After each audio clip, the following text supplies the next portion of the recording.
예, 새해 첫날 이렇게 이른 아침부터 모여주신 여러분들 참 주님께서 기뻐하시리라고 생각합니다. 다들 또 어떻게 성구영신 예배도 드리시고 아침 일찍 일어나셔서 인간미 없이 또 큐티 기도까지 하시고 그러고 오셨죠? 예, 인간미가 있으신 분들이 많은가 본데 느낌상. 예, 뭐 오늘이나 어제나 사실 별 다르지 않은데 새로운 날이 시작되면서 달력이 하나 넘어갔습니다. 1년이라는 단위로 우리에게 리셋하는 기회가 주어진 것에 참 감사를 드립니다. 지난 한 해를 돌아보면 아쉬운 것들이 많으실 텐데 이제 오늘부터 다시 리셋됐으니까 다시 하나님 앞에서 새로운 결단을 하고 작년보다 더 성장하고 성숙한 모습으로 살아가시기로 그렇게 결단하는 시간이 되시기를 축원합니다. 저희 기도하고 오늘 말씀 나누겠습니다. 하나님, 지난 한 해도 저희 한 사람 한 사람을 인도하시고 보호하셔서 오늘 이 자리에 인도하심을 감사합니다. 2026년 새로운 주제와 함께 시작하는 이 시간에 주님의 말씀을 우리에게 주시옵소서. 사람의 말이 아닌 주님의 말씀으로 인해 결단하는 시간 되기를 소원합니다. 사람의 말로 선포되지 않도록 하시고 사람의 말로 듣지도 않도록 하여 주옵소서. 오로지 주의 말씀만 선포되고 주의 말씀만 들리게 하여 주옵소서. 예수님의 이름으로 기도드렸습니다. 아멘. 올해 주제가 돌파, 모든 견고한지를 무너뜨리고 그리스도에게 복종하라. 그렇죠? 저 그림이 너무 인상적이고 멋있지 않습니까? 뒤에 견고한 진이 팍 깨져 나가는 저 그림. 우리 황경환 형제님이 직접 그리신 건 아니고, 어떤 분을 사주해서 만들었는데 너무 주제에 맞게 잘 나온 것 같습니다.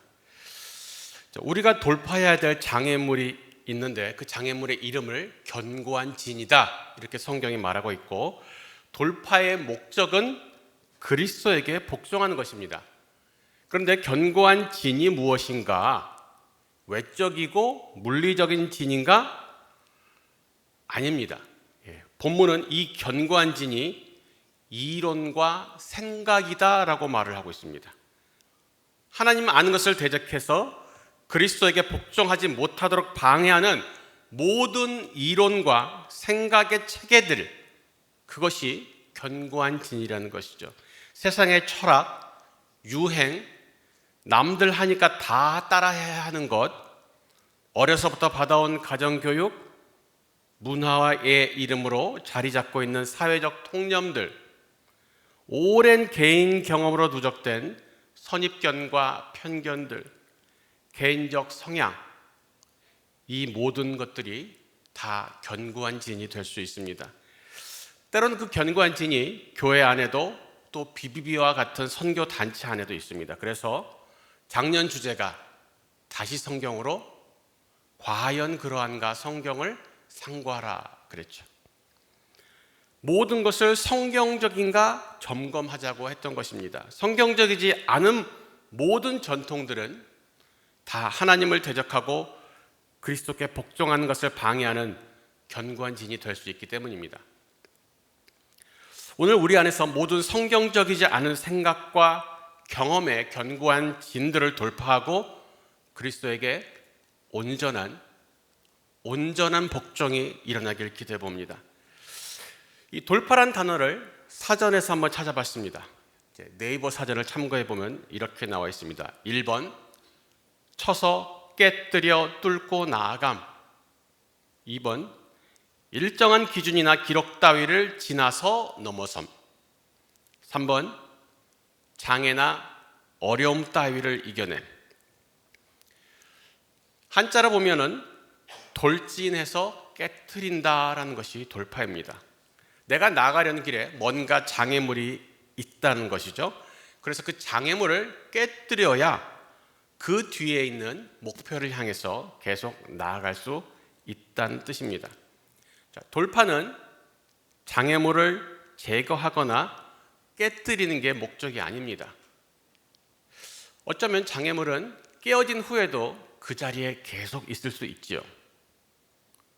문제는 그 뒤에 있는 목표를 향해서 계속 나아가는 것입니다. 그게 돌파하는 목적입니다. 깨뜨리는 게 목적이 아니라 깨뜨린 후에 그 뒤에 있는 진짜 목표, 멀리 있는 목표를 향해서 나아가는 것입니다. 그러니까 돌파를 이뤄내면 멈춰서는 것이 아닙니다. 돌파를 이뤄내면 그제서부터 계속 전진을 해야 합니다. 그래서 어떤 영역에서 돌파가 일어나면 기뻐해야겠지만 끝은 아닙니다. 진짜 목표를 향해서 계속 나아가야 되죠. 이 돌파를 한 가지 한 가지 영역별로 함께 보면서 나눠보도록 할까 합니다. 아마 무슨 말씀의 돌파, 기도의 돌파, 전도의 돌파 이런 것을 생각하실 수 있겠지만 좀 다른 관점의 돌파들을 보려고 합니다. 첫 번째는 믿음의 돌파입니다. 그리스도인들에게 있어서 돌파의 핵심은 결국 믿음입니다. 모든 영역에 있어서 믿음이 있어야 돌파가 일어나죠. 이때 장애물은 나 자신과 현실 속의 환경입니다. 나를 계속 보고 주위 환경을 계속 보면 영원히 돌파가 일어나지 않습니다. 게다가 이 장애물은 한 번 깨뜨리면 끝이 아니라 평생 수도 없이 나타나는 장애물입니다. 나 자신과 환경. 이때의 돌파의 키는 하나님과 약속의 말씀입니다. 나를 보지 않고 하나님을 보고 환경을 보지 않고 약속의 말씀을 붙잡는 것이죠. 이 지리한 싸움은 평생 계속됩니다. 자, 아브라함의 믿음의 돌파는 바랄 수 없는 중에 바라고 믿은 것으로 정의가 되어 있습니다. 자신을 보고 현실의 환경을 봤을 때 도저히 뭔가를 바랄 수가 없었어요. 그런데 믿었다는 것이죠. 자신 대신 하나님을 보고 환경 대신 약속의 말씀을 믿었기 때문입니다. 대부분의 사람들은 이렇게 생각하죠. 눈에 보이는 환경의 변화가 있으면 그것을 하나님의 뜻으로 알고 순종하겠습니다. 그건 매우 잘못된 관점입니다. 만일 그랬다면 아브라함에게서는 아무런 일도 일어날 수 없습니다. 모세는 홍해가 갈라진 것을 보고 나서 손을 뻗은 것이 아니라 말씀에 순종해서 손을 뻗은 후에 홍해가 갈라졌습니다. 요단강에 발을 먼저 내디딘 후에 강물이 끊어졌죠. 환경이 여유가 생기면 훈련 받겠습니다. 돈이 생기면 선교가 가겠습니다. 무슨 상황이 풀리고 나면 사역을 하겠습니다. 모두 순서를 잘못 생각한 것입니다. 때로 사람은 매우 이성적으로 자신이 할 수 있는 것과 할 수 없는 것을 분명히 갈라놓죠. 하나님 말씀은 믿는 자에게는 능히 하지 못할 일이 없다고 말하지만 사람은 자기 자신의 한계와 환경을 보고서 이건 할 수 있는 거, 이건 할 수 없는 것 명확하게 구분해서 그렇게 살기로 결단합니다. 할 수 없는 것은 하지 않기로 결단을 해버립니다. 이런 경우는 돌파를 하는 것은 고사하고 스스로 견고한 장애물을 쌓은 것이에요. 어떤 외부적 환경이 아니라 스스로가 견고한 장애물을 쌓은 것입니다. 나는 절대 앞으로 나가지 않을 거야. 나는 이 장애물을 절대 치우지 않을 거야 라고 굳게 다짐한 것입니다. 이 고집을 꺾기 전에는 전능하신 하나님도 하실 수 있는 게 없습니다. 그렇지만 나의 이 견고한 고집을 꺾는다면 전능하신 하나님께는 능치 못할 일이 없습니다. 결국 믿음의 돌파라는 것은 자신의 한계와 환경만 보고 살겠다는 나 자신의 고집을 꺾는 일입니다. 고집을 꺾으십시오. 나 자신과 환경만 보고 하나님과 약속의 말씀은 보지 못하게 하는 자신의 눈을 좀 뽑아버리십시오.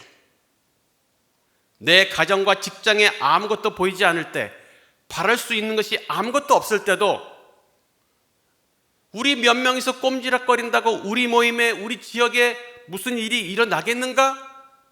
라는 생각이 들 때도, 우리 모임 생긴 지 벌써 20년이 넘었는데 여전히 아직도 이 모양 이 꼴 아무것도 보이지 않아. 그럴 때도 여전히 우리는 하나님과 그분의 말씀을 보면 바라고 믿을 수 있습니다. 제가 상해에서 떠나오기 전까지 믿음으로 18년간 땅밟기를 했습니다. 이 얘기를 많이 들으셨을 겁니다. 제가 처음 참석한 지체들이 보통 막 은혜를 받고 감동을 받습니다. 그래서 너무 은혜가 됩니다. 저는 한 번도 이렇게 이 길을 걸어본 적이 없습니다. 그러면 제가 꼭 찬물을 끼얹습니다. 한 번 참석하니까 감동받지 18년간 계속하면 감동 없어요. 그렇습니다. 18년간 계속하면 감동은 없습니다. 그 이상한 거예요. 18년간 계속 감동받아서 가는 이상한 거예요. 여러분들 BBB에서 20년간 계속 이 사역이 있는데 계속 감동이 있다? 이상한 겁니다. 연애할 때 막 심장이 펑펑 뛰었는데 지금 결혼하고 20년 지나니까 계속 심장이 뛰시죠? 네, 저 이상한 분이에요.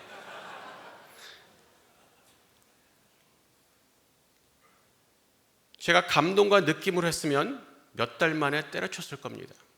제가 감동과 느낌으로 했으면 BBB 진작에 떠났을 것입니다. 그런데 믿음으로 했기 때문에 상해 땅에 땅밟기 기도, 노방전도 사역은 제가 떠난 지 5년이 넘은 지금도 매달 고정적으로 진행됩니다. 2001년도에 처음 상해 갔을 때 직장 선교, 일터 선교에 대해서 얘기할 때 알아듣는 사람이 아무도 없었습니다. 단 한 명도 없었어요. 근데 저희가 밟고 기도했던 그 모든 지역에서 중국 직장인 그리스도인들이 자생적으로 모임을 만들어서 예배하고 내부적 전도 활동을 합니다. 물론 BBB만큼 체계적이고 제자를 3대까지 나가지 못했지만 그냥 땅을 밟고 기도만 했는데도 그 모든 지역에서 직장인 모임이 생겼고 저희가 밟았던 그 가운데서 지금에 있는 우리 모임 지체들이 나왔어요. 우리가 하는 모든 사역에는 믿음의 대가가 필요합니다. 그냥 꾸준히 땅밟기 기도를 하는 것도 큰 대가이죠. 근데 자신의 일터에서, 자신의 지역에서 전도하고 제자를 양성하는데 더 큰 대가가 필요합니다. 하지만 지불하는 대가를 보지 말고 얻게 되는 가치를 주목하시기 바랍니다. 우리는 너무 우리가 지불하는 것만 쳐다보고 우리가 얻게 되는 것이 무엇인지는 보지 않는 경향이 있습니다. 우리의 대가 지불로 얻게 되는 것들이 하나님과의 친밀함, 하나님의 우리를 향한 더 많은 나타나심, 영원한 하나님 나라에서 얻게 되는 영광의 면류관, 이런 것들입니다. 그런데 우리는 그런 것들의 가치를 잘 깨닫지 못합니다. 영광의 면류관? 그거 뭐 하는 거야? 헤어밴드인가? 모자인가? 그죠? 우리가 별거 아닌 걸 얻기 위해서 너무 큰 대가를 치른다고 생각하게 됩니다. 싸구려 제품을 사면서 바가지를 쓴다고 생각해요. 아닙니다. 우리가 얻는 가치에 비하면 우리가 치르는 대가는 지극히 미미한 것입니다. 폭리라고 말씀드렸죠. 요즘 젊은이들의 말로 개이득입니다. 이 눈에 보이지 않는 가치, 손에 잡히지 않고 보이지 않는 그 영원한 엄청난 가치를 알아볼 수 있어야 믿음의 돌파가 이루어집니다. 여러분 정말 가치를 발견하셨습니까? 두 번째는 능력의 돌파를 이루어야 됩니다. 우리 가운데서 역사하시는 능력대로 우리가 구하거나 생각하는 모든 것에 더 넘치도록 능히 하실 이에게, 앞에서 말씀드린 자신의 한계와 현실의 환경만 그것만 보던 눈을 뽑아버리고 하나님과 말씀을 보는 눈을 장착하게 되면 그전에는 불가능에만 보이던 많은 일들이 가능하다는 것을 깨닫게 됩니다. 그런데 그 이후에도 여전히 제한적인 시각이 존재합니다. 그 제한적인 시각이 뭐냐면 내가 구한 대로 이루어져야 한다는 생각이에요. 우리가 구하거나 생각하는 것보다 더 넘치고 크게 응답하시는 분인데 나는 내가 구하거나 생각한 대로 이루어져야 한다고 생각하는 것이죠. 내가 생각할 수 있고 구할 수 있는 범위 내에서 제한하는 것이 하나의 장애물이 됩니다. 능력의 돌파는 내가 구하거나 생각하는 것 이상으로 더 넘치도록 행하실 하나님을 바라보는 데서 일어납니다. 그래야만 무한 능력의 돌파가 일어납니다. 그렇기 전에는 우리는 꽤 능력 있는 삶을 살겠지만 하나님이 가지신 전능하심을 경험하지는 못하게 됩니다. 이는 우리 복음이 말로만 너에게 이른 것이 아니라 오직 능력과 성령과 큰 확신으로 된 것이니, 오직 능력과 성령과 큰 확신으로 된 것이니, 복음이 말로만 전달되는 것이 아니라 오직 능력과 성령과 큰 확신으로 전달돼야 됩니다. 이런 능력이 왜 필요한가요? 능력 받아서 아이들 좋은 학교 보내는데, 능력 받아서 회사 승진하는데, 능력 받아서 가족 건강하고 안전하게 생활하는 데 쓸 것인가요? 사도행전에서 말하는 성령의 능력은 거의가 복음 증거와 관련되어 있습니다. 복음 전파하는 데 쓰라고 능력을 주신다는 것입니다. 아무리 말로 복음을 설명해도 안 믿는 사람들을 두고 낙심하고 전도를 포기하지 말고 복음을 말로만이 아니라 큰 능력과 확신으로 전하라고 주신다는 것입니다. 말로만이 아니라 병 고침과 귀신 쫓음과 기적을 행하면서 복음을 전하라고 능력을 주시는 거예요. 지금도 우리는 여전히 마음속에 내가 무슨 병을 고치고 기적을 행하면서 복음을 전하겠어 라는 벽을 단단하게 치고 있을 수 있습니다. 돌파해야 될 장애물은 외부에 있지 않고 내 안에 있습니다. 제가 중국에 있을 때 회사 중국 동료가 허리를 다쳤대요. 그래서 자기가 병원에 가야겠대요. 그러면 우리는 몰래 속으로 기도하죠. 혹시 기도했다가 안 났으면 창피하니까. 그렇죠? 제가 그 안 믿는 직원 병원 간다 그러길래 그 사람에게 손을 얹고 기도를 했습니다. 그 사람은 안 믿으니까 기도를 받고도 병원을 갔습니다. 다음 날 와서 이 직원이 저한테 얘기했습니다. 사실 병원 가는 길에 허리가 나았답니다. 그런데 그래도 뭔가 찝찝해서 병원을 갔대요. 자기가 분명히 허리가 나은 것을 느꼈대요.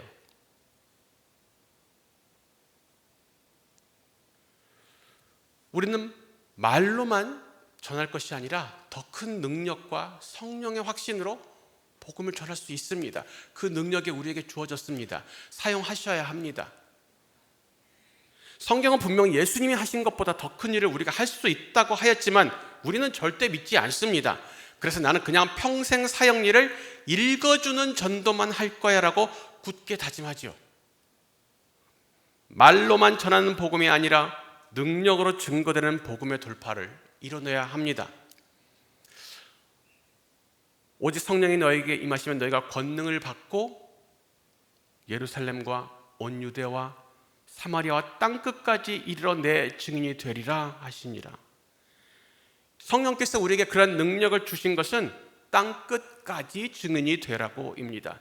아이고, 내 능력으로는 옆에 있는 가족, 친구, 동료 전도하기도 힘든데, 그렇죠?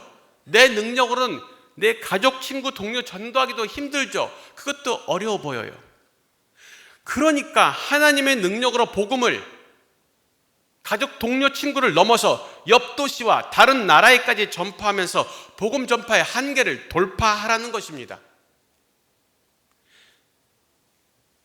그런데 이런 능력의 돌파를 이뤄내려고 할 때 범하기 쉬운 잘못이 하나 있습니다.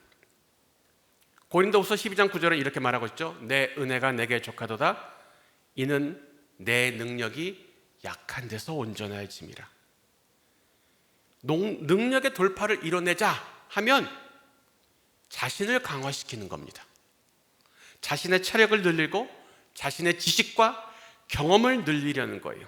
운동을 열심히 하고 이런저런 훈련, 세미나와 교육을 많이 받으면 능력의 돌파가 일어날 거라고 착각하는 것이죠. 그렇지만 우리를 아무리 강화시켜도 진정한 능력의 돌파는 이루어지지 않습니다.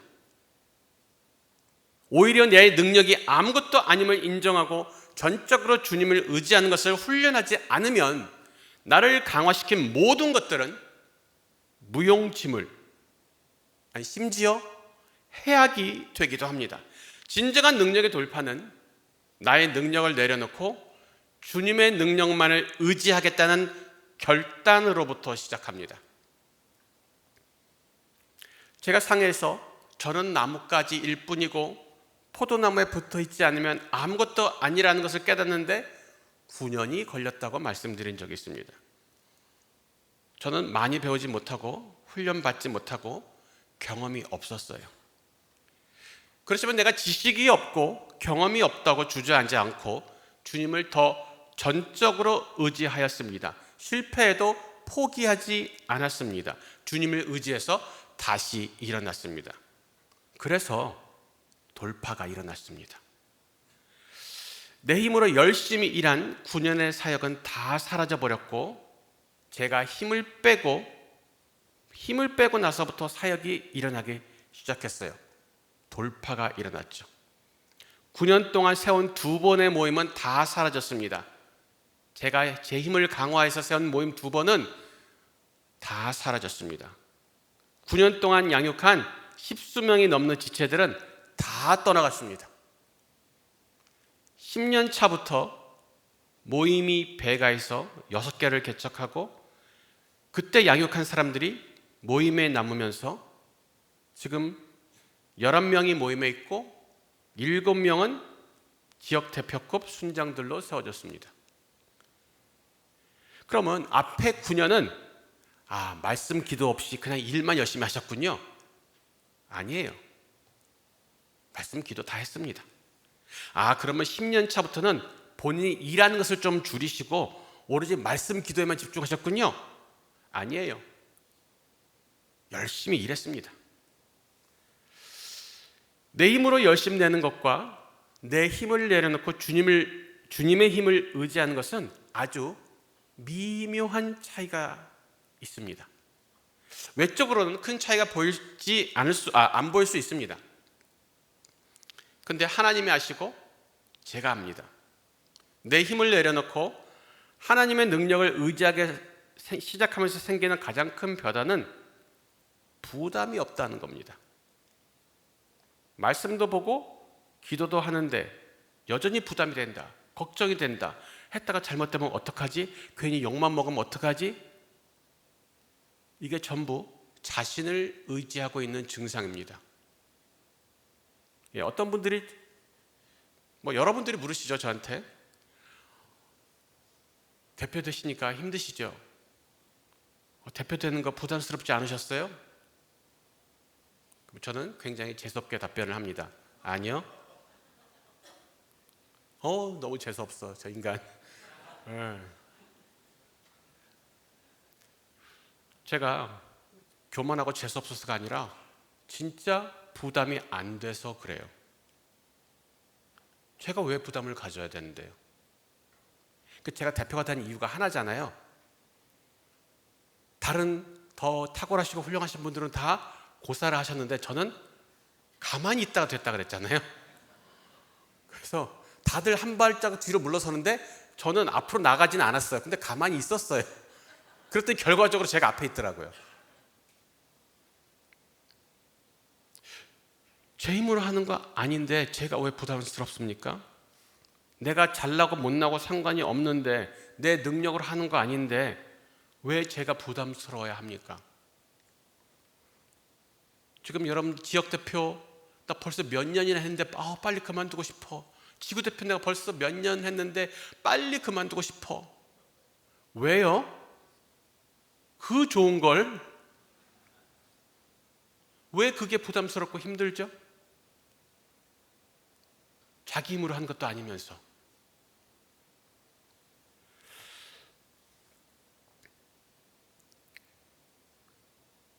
그 부담은 나를 바라보고 내 능력과 경험치 그리고 결과에 대해 내가 책임지려고 하는 마음에서 비롯됐을 것 같습니다. 저는 최선을 다할 것이지만 부담도 안 되고 힘들지도 않습니다. 만일 육체적으로 감당이 안 될 정도라면 사역을 줄이면 됩니다. 그런데 아직은 괜찮습니다. 제가 사역을 줄인다고 그럼 또 모임이 안 되면 어떡하지? 그런 부담은 없습니다. 하나님은 저의 육체의 한계 안에서 그분의 전능하심을 행하실 것이기 때문입니다. 세 번째로는 수고의 돌파라는 것입니다. 우리가 선을 행하되 낙심하지 말지니 포기하지 아니하면 때가 이름에 거두리라. 복음 증거의 삶, 제자의 삶 힘들죠? 하나님의 능력을 힘입어 돌파를 이룬 후에도 힘듭니다. 그 이유는 사역의 일이 힘들어서라기보다는 낙심 때문인 경우가 훨씬 더 많습니다. 마음이 지치는 거예요. 그냥 포기하고 싶어지는 거예요. 조급한 마음이 장애물입니다.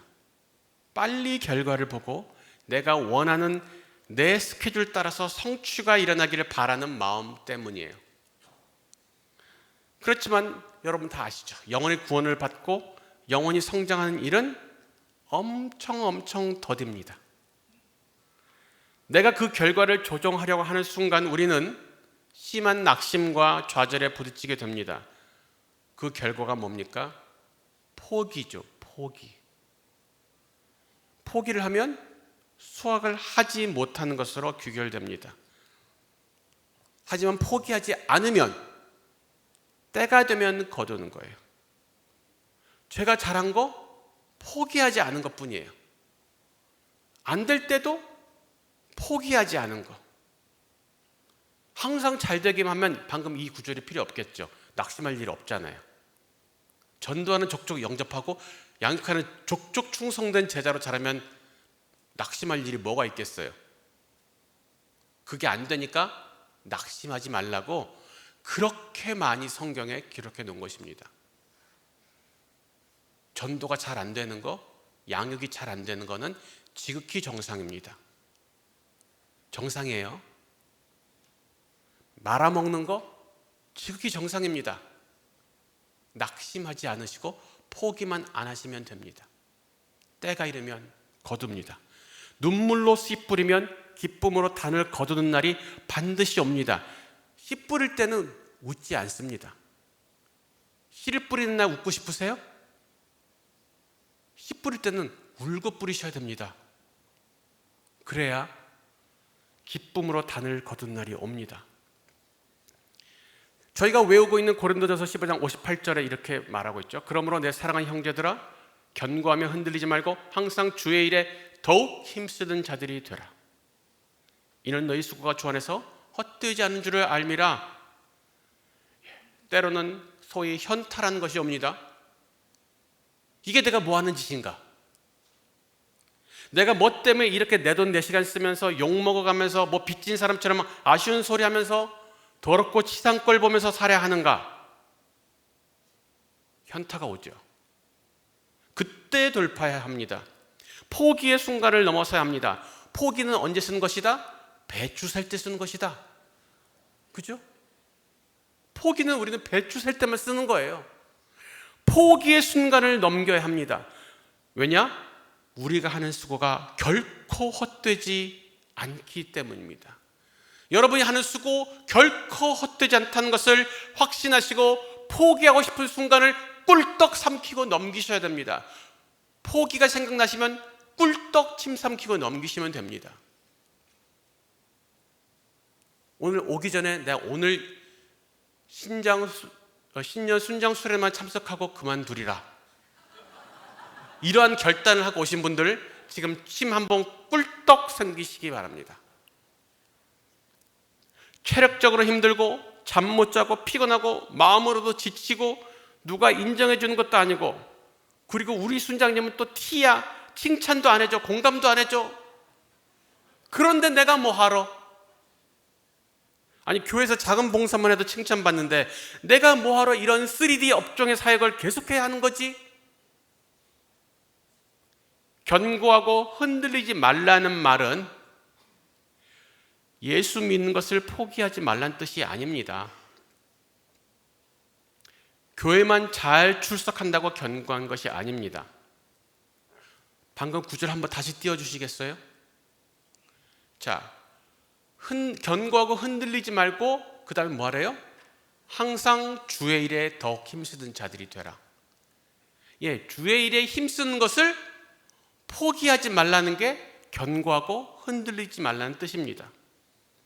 복음 전하는 일, 양육하는 일, 파송해서 개척하는 일, 하나님 나라를 확장하는 일, 일부러 돈 쓰고 시간 써서 선교 나가는 일, 그런 걸 포기하지 말라는 거예요. 그만 수고하고 싶은 그 유혹의 순간을 넘기셔야 합니다. 우리가 헛수고하는 게 절대 아닙니다. 포기는 김장할 때 배추 포기 셀 때만 쓰는 겁니다. 포기하고 싶을 때 어떻게 하라고요? 침 한번 꿀떡, 그러면 됩니다. 포기하지 않으면 때가 이르면 거둡니다. 그런데 참 힘들어요. 우리는 물리적 거리, 시간, 체력 소모에 대해서 막연한 부담감이 있습니다. 매주 모임에 나오는 그 일 자체가 부담이 돼요. 또 일주일에 또 하루 시간을 더 내서 순장 모임에 오는 게 부담이 됩니다. 그런데 또 나보고 양육까지 하라 그러네. 양육을 받으라 그래, 또 양육을 하라 그래. 그럼 난 도대체 언제 쉬라는 거야? 그런데 생각만 바꾸면 사실 아무것도 아닐 수 있어요. 제가 중국에서 개척한 한 모임은 제가 4년간을 갖다가 개척 후에 인도했는데 4년 동안 매주 편도 2시간 거리를 4년간 갔습니다. 왕복 4시간이죠. 그런데 그게 뭐예요? 제가 가는 거 아니고 차가 가는 거잖아요. 제가 뛰어갔나요? 전철이 뛰어갔지. 동시에 모임을 3개 인도한 적도 있습니다. 월요일 하나, 화요일 하나, 수요일 하나, 3개를 개척해서 동시에 갔다는 거죠. 근데 그까이 거 하면 하는 거지, 못할 건 또 뭡니까? 그까이 거. 그까지 거 하면 좀 맛이 안 살아서 그까이 거. 맨투맨을 12명을 한 적이 있어요. 물론 2명씩 하는 사람도 있었기 때문에 8팀이었습니다. 민호 형제님 시간이 되게 많으셨나 보네요. 맞아요, 시간이 좀 많았어요. 근데 여러분 시간 많으면 그냥 하실래요? 12명 시간만 있으면 12명 양육하실 거죠? 그까짓 거 안 될 건 또 뭡니까? 제가 추방당해서 중국에 못 들어가고 있을 때, 게다가 코로나까지 있었죠. 저는 중국에 못 들어가는데 저희 순원이 싱가포르에 출장을 나온대요. 그래서 내가 중국에 못 들어가지만 네가 나오면 내가 보러 갈 수 있지. 그래서 제가 뭔 짓을 했습니까? 비행기 타고 싱가포르에 갔어요. 3년 동안 못 본 순원이 보고 싶어서 비행기 타고 싱가포르로 갔어요. 제가 날아갔습니까? 제가 막 이러면서 싱가포르까지 갔겠어요? 비행기가 갔잖아요. 뭐 그게 힘들어요. 그 순원한테는 이제 기본 디폴트 값이 뭐야? 일단 순원을 만나는데 비행기로 5시간 거리 이내는 얘기를 하지는 마. 아니, 비행기를 10시간 타도 겨우 5시간밖에 안 걸리는 거리 가지고 뭘 못 만나? 이렇게 돼버리는 겁니다. 여러분이 지금 디포트 값을 1시간 거리 이내로만 잡고 계시니까 그런데 그것을 늘려보세요. 그까이 거. 매주 성경 공부 인도 촬영해서 올려드렸는데 제가 해남 땅끝마을이든 제주도든 매주 갈 수 있다고 말씀드린데 뻥이 아닙니다. 이제 다음 주부터는 매주 공주에 내려가서 이 시범 영상 촬영할 거거든요. 고속도로로 운전해서 운전 시간만 2시간 걸리더라고요. 매주 갈 거예요. 근데 차가 갔잖아요. 차가 그 2시간밖에 안 걸려. 중간에 휴게소 한번 들리고. 그까짓 거 안 될 건 뭐야? 그까짓 거라고 좀 생각을 하십시오. 작년 유행어가 있었죠. 저희 과연 그러한가. 그죠? 뭔가 찝찝하고 애매하면 과연 그러한가. 이제 올해 유행어는 그까이 거. 제 좀 밀라고 이거 유행어로 같이 밀어주세요 한번. 주변에서 힘들다고 어렵다고 하면 주변에서 다 같이 그렇죠. 그까이 거. 에이 힘들어 그까이 거. 자매가 뛰어가? 차 타고 가지. 포기 이유들도 많습니다. 할 만큼 했지 나는. 나는 이제 은퇴도 하고 나이도 먹었으니까. 갈렙은 80이 넘어서도 싸움과 출입에 능하다고 저 산지를 달라고 했습니다. 진짜로 노화가 안 일어났을까요? 85세 갈렙의 도가니와 40세의 갈렙의 도가니가 같겠습니까? 당연히 다르죠. 문제는 몸이 안 늙은 게 아니라 마음이 안 늙은 거예요. 지금 내 나이가 몇 개인데 내가 지금 벌써 5학년이고 6학년인데 6학년이면 13살이잖아요. 5학년이면 12살 아닌가요? 몸이 예전 같지 않아? 그렇죠. 예전 같지 않을 수 있죠. 그런데 마음이 늙지 않으시면 됩니다. 할 수 있는데도 나는 나이 들었으니까라고 미리 포기하지 마세요. 나이 들었어도 20대, 30대 같지 않아도 할 수 있는 일들이 많습니다. 비전 없는 20대보다 비전 있는 50대가 60대가 할 수 있는 일이 훨씬 많습니다. 지쳐서 포기하고 싶은 순간이 오시면 여호와를 앙망하면 새 힘을 얻을 수 있습니다. 왜 지쳤습니까? 처음 믿음의 돌파를 이뤄내기 전의 순간으로 다시 돌아간 거예요. 나 자신과 환경, 주위 사람들을 의식하는 시선이 스물스물 살아난 것입니다. 그래서 지치는 것이죠. 이렇게 지쳤을 때 오직 여호와를 앙망하는 자는 새 힘을 얻으리니 독수리 날개치며 올라감 같을 것이요 다른 박질 하여도 피곤치 아니하고 곤비하지 아니하겠고 걸어가도 피곤하지 아니하리라. 여호와를 앙망하는 자리로 나와야 합니다. 송구영신 예배 드리고 피곤해 죽겠는데 여호와를 앙망하는 이 순장 금식 기도의 자리로 나와야 합니다. 그러면 새 힘을 얻을 수 있어요. 달려도 곤비치 않는 체력, 독수리 날개치고 창공으로 비상한 듯한 새 힘을 얻을 수 있습니다. 그러면 돌파가 일어납니다. 오늘 새벽같이 일어나서 이 자리에 오신 분과 지금도 꿀잠을 주무시고 계시는 분 가운데 누가 새 힘을 얻겠습니까? 꿀잠 자는 애요? 꿀잠을 자고는 싶으나 새 힘을 얻을 수는 없습니다. 에휴 지친다.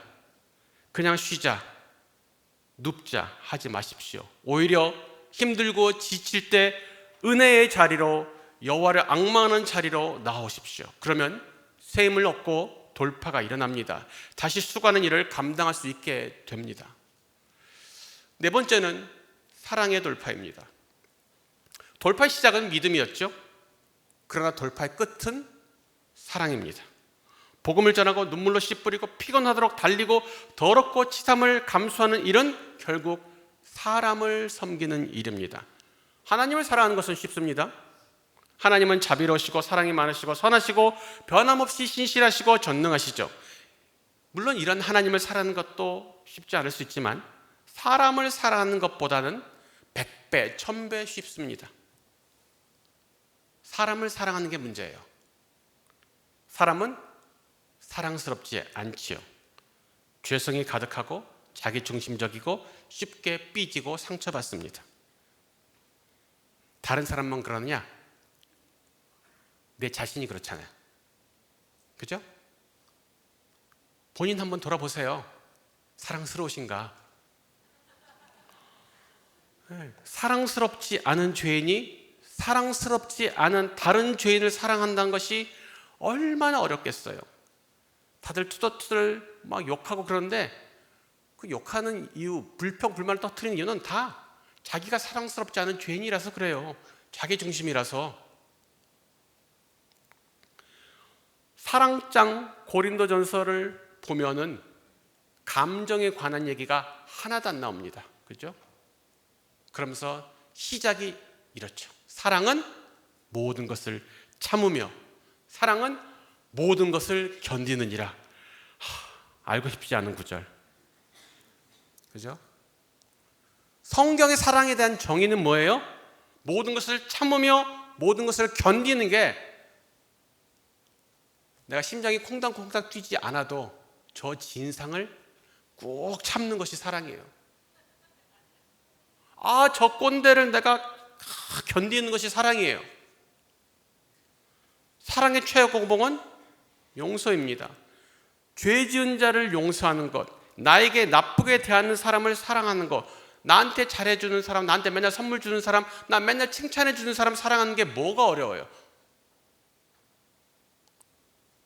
하나님은 원수를 사랑하라는 것이죠. 너처럼 사랑스럽지 않은 죄인을 사랑하라고 하시는 거예요. 하나님이 원수를 사랑하는 말씀을 오늘 딱 주셨어요. 큐티 말씀으로. 그 다음에 하나님 뭘 하실 것 같아요? 원수를 옆에 붙여주시는 거죠. 반드시 그 원수를 옆에 두십니다. 그래야 내가 그 말씀을 순종하는 도전을 해볼 기회가 생기죠. 사랑의 돌파는 결국 모든 것을 참고 모든 것을 견디고 모든 사람을 용서하는 것입니다. 우리는 잘 쓰는 게 있죠. 3, 3번. 내가 딱 3번만 봐주겠어. 나 그렇게 매몰찬 사람 아니야. 내가 너 한두 번 봐준 것도 아니고 벌써 3번째야. 한 번만 더 그러면 너 국물도 없어. 성경은 우리에게 3, 4번만 용서하라고 말하지 않았습니다. 70번씩 7번도 용서하라고 했어요. 그런데 왜 성경이 없는 자꾸 3, 4번을 따지시는 겁니까? 우리는 가위바위보도 3, 4번, 용서도 3, 4번, 전도도 3, 4번, 3번까지만 전도하고 끝. 70번씩 7번 용서하고 3번 전해서 안 믿으면 10번도 전할 수 있죠. 그게 사랑의 돌파입니다. 예수님은 세상을 사랑하시되 끝까지 사랑하셨대요. 그 끝까지 사랑하셨다는 뜻이 뭡니까? 자신을 배반할 가련 유다의 발을 씻기시기까지 사랑하신 거예요. 예수님이 세상을 많이 사랑하는 것이 아니라 3, 4번 사랑하신 것이 아니라 끝까지 사랑하셨다. 나를 배반할 것을 뻔히 아는 그 가련 유다의 발도 씻길 정도로 사랑하셨다라는 거예요. 여러분을 배신하고 뒤통수 때린 그 사람의 발을 씻기십시오. 3, 4번뿐만 아니라 70번씩 7번도 그 사람의 발을 씻기십시오. 무엇보다 뜨겁게 서로 사랑할지니 사랑은 허다한 죄를 덮느니라. 뜨겁게 사랑하면 허다한 죄를 덮을 수 있습니다. 우리가 다른 사람을 용서할 수 없는 이유는 상대방의 죄가 너무 커서가 아니라 나의 사랑이 차갑디 차가워서입니다. 내가 툭하면 서운하고 툭하면 삐지고 상처받고 누구 꼴도 보기 싫은 것은 그 사람이 매우 악해서가 아니라 내 안에 사랑의 돌파가 일어나지 않았기 때문입니다. 뜨거운 사랑이 없기 때문에 꼴보기가 싫은 거예요. 그의 많은 죄가 사하여졌도다. 그의 사랑함이 많음이라. 사함을 받은 일이 적은 자는 적게 사랑하느니라. 그럼 사함을 받은 일이 많은 자는 많이 사랑하느니라. 사함을 적게 받은 사람은 적게 사랑하고 사함을 많이 받은 사람은 많이 사랑합니다. 이것은 사랑의 돌파가 일어나는 포인트를 말해주는 겁니다. 왜 누구는 뜨겁게 사랑하는데 누구는 남을 사랑하고 용서하는 게 그렇게도 어려운가? 나는 열심히 가서 사역하고 일하는 건 잘할 수 있는데 용서가 잘 안 돼. 한 번 삐지면 걷잡을 수가 없어. 한 번 쓴뿌리를 품으면 열매를 맺어야 돼. 왜요?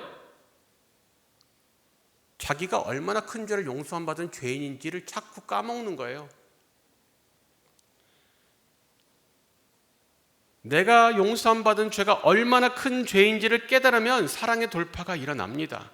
내가 지은 죄에 비하면 저 사람이 나한테 잘못한 것은 아무것도 아니지.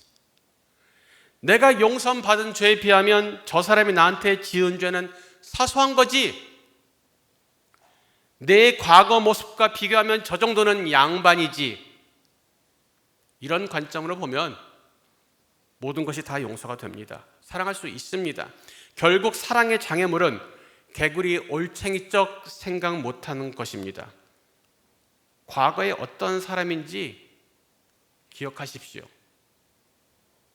구원받기 전에 자신의 모습을 기억하십시오.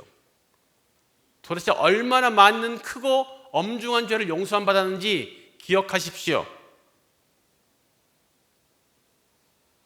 자신이 죄사함 받을 만한 꽤 괜찮은 죄인이라고 착각하지 마십시오. 여러분은 흉악한 죄인이었습니다. 강도보다도 살인자보다도 훨씬 더 흉악할 수 있는 죄인이었습니다. 바울이 큰 사랑을 할 수 있었던 것은 자신을 죄인 중에 괴수라고 인식했기 때문입니다. 바울이 우리보다 더 큰 죄를 졌겠습니까? 안 졌겠습니까? 절대 우리보다 죄를 적게 지은 사람일 겁니다. 그런데도 그는 죄인 중에 괴수라고 자신을 인식했어요. 나는 죄인 중에 괴수다라고 인정하십시오. 내가 얼마나 큰 흉악한 죄인이었는지 뼈저리게 느끼십시오. 그렇게 자신의 죄사함 받은 것에 대한 감사가 일어날 때 사랑의 돌파가 일어나게 됩니다. 5번째로 집중적인 영성 훈련을 통한 돌파가 있을 수 있습니다. 사도행전 19장 8절에서 10절을 보니 바울이 에베소에서 이런 일을 했습니다. 제자들을 따라 세우고 두란노 서원에서 날마다 강론했답니다. 그리고 2해 동안, 2년 동안 이렇게 매일같이 했더니 아시아에 사는 자는 지금의 터키 인근이죠. 유대인이나 헬라인이나 다 주의 말씀을 듣더라. 터키가 우리나라보다 몇 배 큽니다. 근데 거기 있는 사람들이 유대인이나 헬라인이나 다 주의 말씀을 듣더라. 자, 앞에 수많은 돌파에 관련 얘기를 했는데 결국 아까 제가 앞에서 말씀드린 경관진이 뭐라고 했습니까? 생각이에요, 생각. 경관진은 생각의 체계예요. 사고 체계라는 겁니다. 생각이 바뀌면 돌파가 이루어지는 거예요. 모든 돌파는 생각의 변화로부터. 그런데 이 생각의 변화를 도대체 어떻게 생각을 변화시킬 수 있냐는 거예요. 어떻게 뇌를 끄집어내가지고 이렇게 회부를 해야 되나요, 이게? 말씀의 전쟁입니다. 말의 전쟁이에요. 말과 말의 전쟁입니다. 생각은 결국 말에 영향을 받습니다. 세상의 말, 하나님의 말씀. 세상의 말, 하나님의 말씀. 이것이 내 생각을 만드는 것입니다. 고퀄리티의, 다량의, 그리고 집중적인 영성 훈련을 하면 두란노 서원에서 매일 2년 동안 고퀄의 다량의 집중적인 영성 훈련을 매일 했어요. 매일 2년간. 그럼 말씀만 공부했겠냐? 왜냐하면 전도를 한 거잖아, 이 사람들이. 그러니까 말씀 공부, 기도, 전도 훈련, 교제 다 했을 거예요. 그리고 나서 2년 뒤에는 온 아시아, 온 터키 지역에 복음이 전파가 되었습니다. 자, 이 두란노 서원이라는 게 지금으로 치면은 뭐 학원 같은 겁니다. 근데 공강 시간대가 있을 거 아니에요? 그 공강 시간대 빌려가지고 여기서 제자 훈련을 한 거죠. 매일같이. 일주일에 한 번 한 게 아니라 매일 했어요. 2년간 매일. 자, 만약에 하루에 5시간 했다고 계산을 해보겠습니다. 그럼 2년이면 3650시간입니다.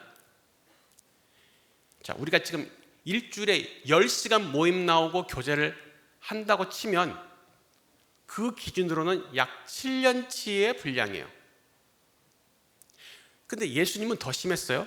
12제자들과 2년간 매일같이 그냥 계속 같이 계셨어요. 그러면 잠자고 씻고 뭐 화장실 가는 시간 빼고 한 14시간을 2년간 계속 12제자가 같이 보냈다고 치면은 1220시간입니다. 그냥 24개월로 따져보면 1220시간이에요. 그럼 일주일에 10시간씩 순장과 순원이 얼굴을 본다고 봤을 때 약 19.6년에 해당합니다. 20년이죠. 그러면 띄엄띄엄 일주일에 10시간씩 띄엄띄엄 7년 혹은 일주일에 10시간씩 퐁당퐁당 20년을 양육하면 매일 2년간 시간의 총량만 같으면 결과도 같을까요?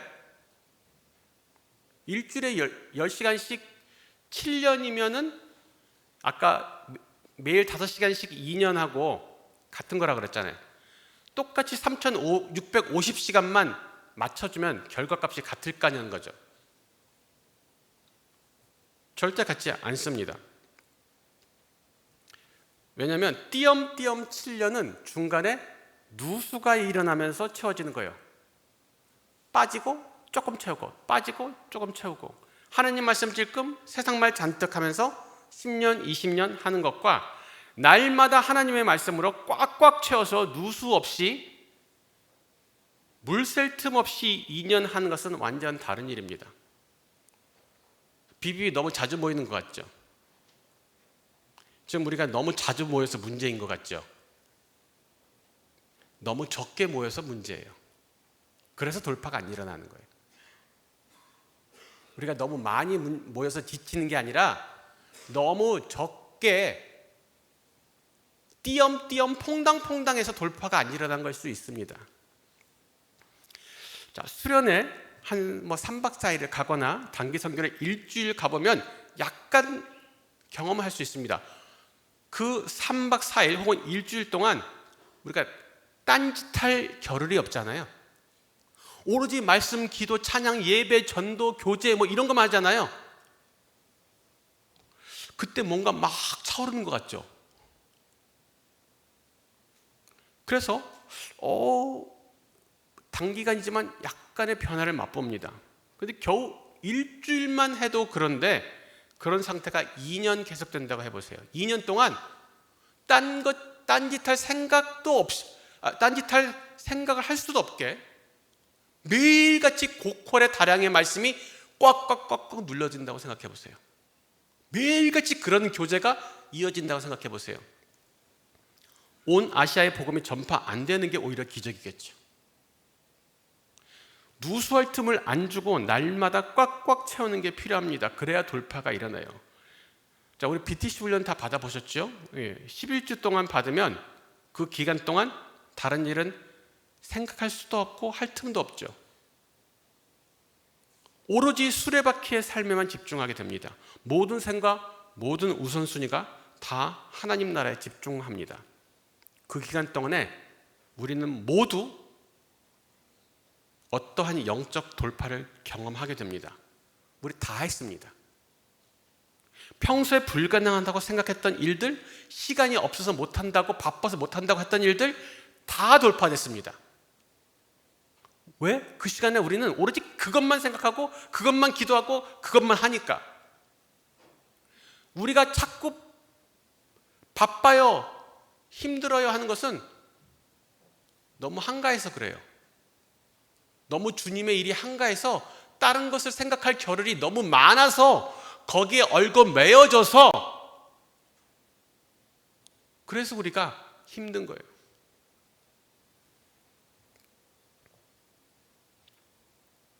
만일 그런 상태를 누수 없이 매일 2년간만 하면 2년간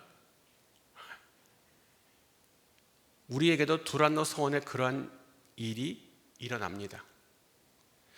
훈련받은 지 오래되고 매너리즘에 빠지신 분들, 앞에 우리 이춘미 자매님 간증 들으셨죠?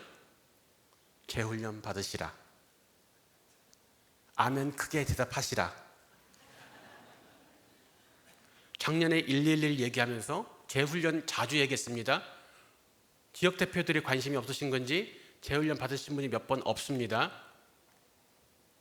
훈련 1, 2, 3 한 번씩 받으면 다 이루었다 그러지 마십시오. 다 이루신 게 아니에요. 한 번 받은 기억만 있지 그 내용은 기억도 안 나잖아요. 그 내용대로 살지는 더 않잖아요. 재훈련 받으십시오. 비록 10주 정도지만 몰빵을 좀 하십시오. 딴짓할 생각 겨를 없이 몰빵하십시오. 그러면 돌파가 일어납니다. 근데 중간에 쉬면 또 딴 생각이 들죠? 그럼 또 훈련하십시오. 그럼 되잖아요. 계속 훈련하세요. 계속 받는 게 지겨우면 이제 훈련시키세요. 이런 경험을 10주가 아니라 1년, 2년으로 늘려본다고 생각해 보십시오. 돌파가 안 일어날 수가 없습니다. 우리가 우리의 생각이, 우리의 시간이 주의 말씀과 주의 일 외에 다른 것으로 채워지는 것을 너무 많이 허락한 거예요. 외부에서 나를 그렇게 끌어간 것이 아니라 내가 허락한 거예요. BTC 기간에는 우리가 허락을 안 씁니다. 왜냐하면 허락하면 수료를 못하니까. 수료하려고 허락을 하지 않죠. 여러분들 바쁜 환경, 직장, 출장, 야근 허락하지 마십시오. 그 현상, 하나님 나라적이지 않은 현상, 우리가 그리스도께 순종하는 것을 방해하는 현상을 대적하는 기도를 뚫으십시오. 이번 출장 가게 되었습니다. 모임에 못 갈 것 같습니다라고 통지하지 마시고 출장이 생겼습니다. 기도해 주세요. 저는 그날 모임에 가야 됩니다라고 선포하십시오. 오시게 됩니다. BTC 때 다 그랬어요. 제 순원이 꼭 그래요. 그걸 이 원리를 가르쳐줬더니 출장 생길 때마다 분명히 올 수 없는 상황이고 아니면 지각할 수도 있는 상황인데 기도를 올려요, 항상. 그러면은 여태까지는 제가 관찰한 몇 년 동안 100%입니다. 지각도 안 하고 계속 와요. 못 온다고, 지각한다고 그랬는데 기도하니까 와요. 왜 우리가 지각하고 빠지게 됩니까? 허락해서입니다. 그렇게 기도했는데 정말 스케줄이 안 바뀌었어요? 그건 하나님의 뜻이니까 기쁘게 일하시면 됩니다. 근데 99% 바뀝니다. 자원에서 재훈련 신청하시고 공동체가 함께 지속적으로 BTC 훈련기관과 유사한 상태로 유지를 해보십시오. 순원들은 편하게 훈련원에 보내놓고 순장들은 딴 생각, 딴 짓에 빠져 있으면 그 훈련생이 훈련 받으면서 어렵게 돌파한 것을 모임 돌아와서 다 까먹습니다. 해이한 순장을 보고 저래도 되는 거구나 바로 날려먹습니다. 그래서 공동체 전체가 항상 두란노 서원 상태를 유지해야 합니다. 이런 걸 개인 보고 알아서 하라고 하면 안 돼요. 불안노 서원의 제자처럼 네가 혼자 알아서 살아봐 라고 하면 안 됩니다. 공동체가 함께 그 분위기를 조성해야 합니다. 그런 빡센 영성에 싣고 부담되어서 떠나는 사람들이 반드시 나올 것입니다. 정상입니다. 잘못한 게 아니라 정상입니다. 진짜 남을 사람이 남아야 됩니다. 하나님 나라 확장은 그럼에도 불구하고 남는 헌신된 사람들을 통해서 일어나는 것입니다. 그럼에도 불구하고 남는 사람들이 하나님 나라를 일으키는 거예요. 하나님 나라 찐 가치를 발견해서 고생스러워도 수고스러워도 감당하기 원하는 그 사람들을 통해서 하나님 나라가 일어나는 것입니다. 그리고 여섯 번째 마지막으로 주님을 최우선으로 사랑함으로 돌파하셔야 합니다. 예수님께서 베드로에게 네가 이 사람들보다 나를 더 사랑하느냐? 이 질문 3번 하셨습니다. 자, 우리가 앞에서 말한 이 돌파의 방법을 다 알고 난 후에도 마지막 한 가지 장벽이 남을 수가 있습니다. 그게 뭐냐? 이 돌파를 하고 싶은 생각 자체가 아예 없는 거예요. 왜 돌파를 해야 되는데? 난 이대로가 좋은데? 이러면 답이 없습니다. 이때 결국 남는 것은 내가 과연 주님을 정말 사랑하는가? 내가 주님을 얼마나 사랑하는가? 이게 마지막에 남는 질문이에요. 예수님은 베드로에게 너 사랑하는 거 알지? 내가 너 엄청 많이 사랑하거든? 그래서 너를 위해서 내가 죽었잖아. 내가 너 사랑하는 거 알지? 라고 묻지 않으시고 네가 이 사람들보다 나를 더 사랑하느냐라고 물으셨어요. 예수님이 베드로 사랑하는 거, 예수님이 우리 사랑하는 거 우리 다 알아요. 베드로가 몰랐겠습니까? 예수님이 베드로 사랑하는 거 알았죠. 그런데 베드로가 예수님을 사랑하지 않으면 아무 소용이 없습니다. 예수님이 베드로를 아무리 사랑해도 베드로가 예수님을 사랑하지 않으면 아무 일도 하지 않아요. 순장의 순원을 엄청 사랑해서 막 섬기고 고생해도 순원이 그것을 알아도 순원이 순장을 그만큼 사랑하지 않으면 순장의 권면을 따를 마음이 안 생깁니다. 그 순장은 막 씩씩 막 열받는 거죠. 내가 너를 이렇게 사랑하는데 너는 왜 그래? 왜냐하면 순원은 순장을 안 사랑하니까요.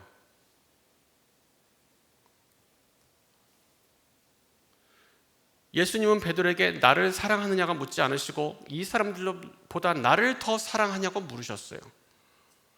박애주의자처럼 예수님을 사랑하는 게 아니라 이 사람도 사랑하고 저 사람도 사랑하는 게 아니라 예수님만 예수님을 가장 사랑하냐고 물어보신 거예요.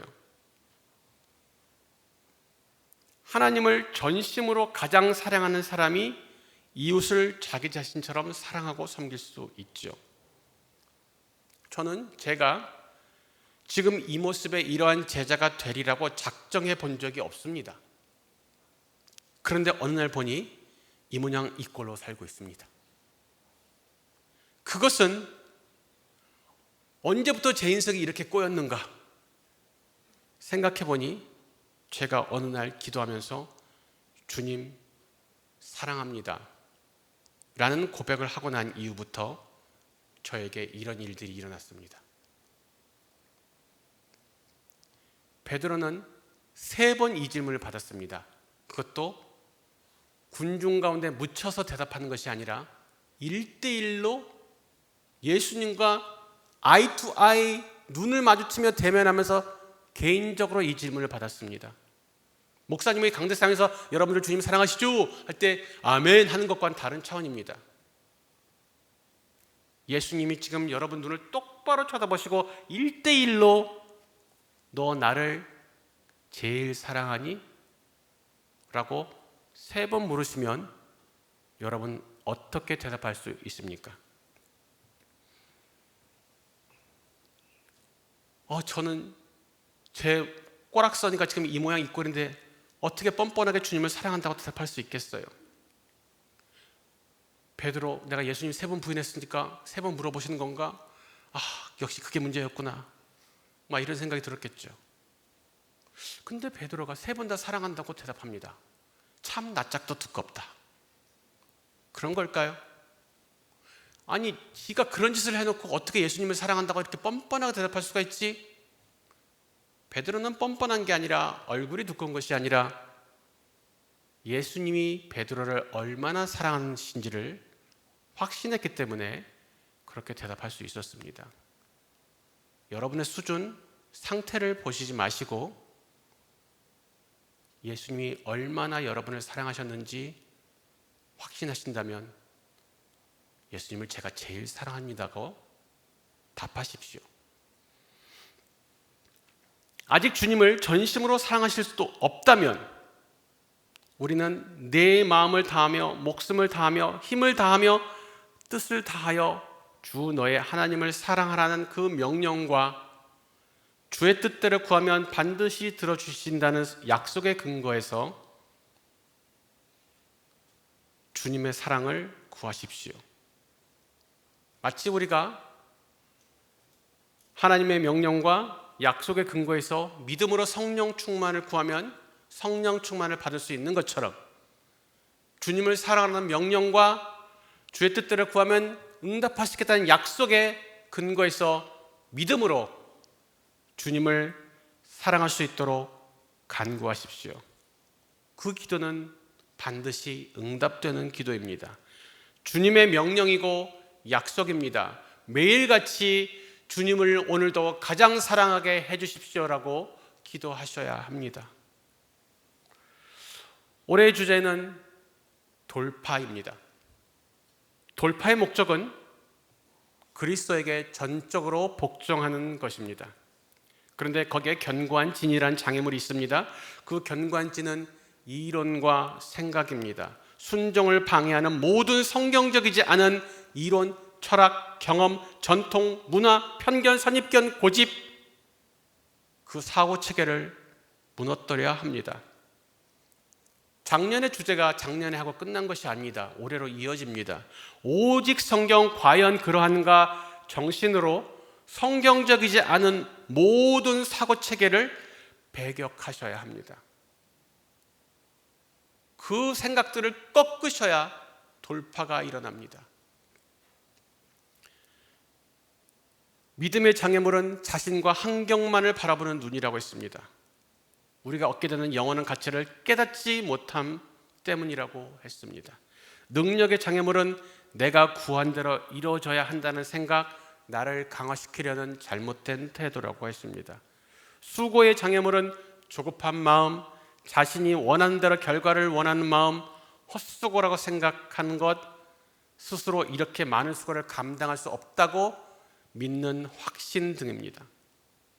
사랑의 장애물은 자신의 죄를 깨닫지 못하고 죄삼의 은혜를 망각한 것입니다. 우리는 말씀에 의해서 생각의 돌파를 이뤄내야 합니다. 집중적이고 다량의 고퀄리티의 영성 훈련이 필요합니다. 그것이 BTC 훈련일 수도 있고 공동체에서 함께 교제하는 것일 수 있습니다. 말씀, 기도, 증거, 교제 개인이 알아서 하라고 두지 마시고 공동체가 함께 환경을 만들어야 합니다. 우리는 몸으로 부르심 받았고 몸으로 함께 사역하고 몸으로 함께 상급을 받습니다. 이 고퀄의 다량의 영성 훈련도 공동체가 함께 하십시오. 주님을 최우선으로 사랑하지 못하신 것 같습니까? 그렇다면 주님의 사랑을 확신하시고 하나님을 사랑하라는 주의 명령과 주의 뜻대로 구하면 반드시 들으신다는 약속의 근거에서 오늘부터 날마다 믿음으로 최우선 주님 사랑을 강구하시기 바랍니다. 올해 우리 BBB 안에는 돌파가 일어날 것입니다. 여러분의 모임 가운데 돌파가 일어날 것입니다. 여러분의 개인과 가정과 일터에서 돌파가 일어날 것입니다. 돌파가 일어나도록 하십시오. 주님이 돌파의 주인 되게 하십시오. 함께 기도하겠습니다.